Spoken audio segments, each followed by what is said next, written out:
అదే కదా. రెండోది ఇదివరకు కరుణాకర్ రెడ్డి దిగిపోయే ముందు మనకి అదేది మురారి సినిమాలో గుర్తుందా, నిరంతర అగ్నిహోత్రం 24 గంటలు వెలుగుతానే ఉంటుంది వాళ్ళ ఇంట్లో దీపం, అఖండ దీపం.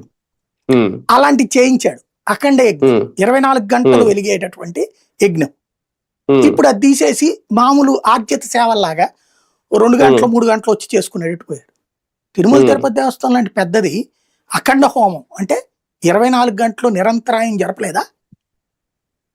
అది ఎంత మంచిది లోకానికి. దాని గురించి అసలు ఎవడన్నా వార్త రాస్తున్నాడా, ఎవడన్నా పట్టించుకుంటున్నాడా అట్లాంటి? అట్లాగే అన్నదానానికి సంబంధించిన మార్పులు, అద్భుతమైన మార్పులు జరిగాయి. ఇప్పుడు వీళ్ళు వచ్చాక కూడా మంచిగా ఇది పెట్టారు, గారి పెట్టారు.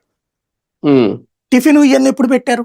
అంతకు ముందే కదా టిఫిన్ పెట్టింది, మధ్యాహ్నం భోజనం, రాత్రి భోజనం ఎప్పుడే పెట్టారు, ముందే పెట్టారు. మరి అవన్నీ మంచి చేసినట్టే కదా వాటిట్లో.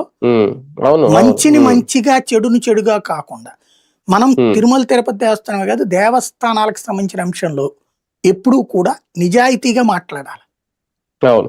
ఈ కొంతమంది హిందుత్వవాదులు కూడా వీళ్ళ ట్రాప్ లో పడుతున్నారు. వాళ్ళు కోరుకుంటోంది అదే.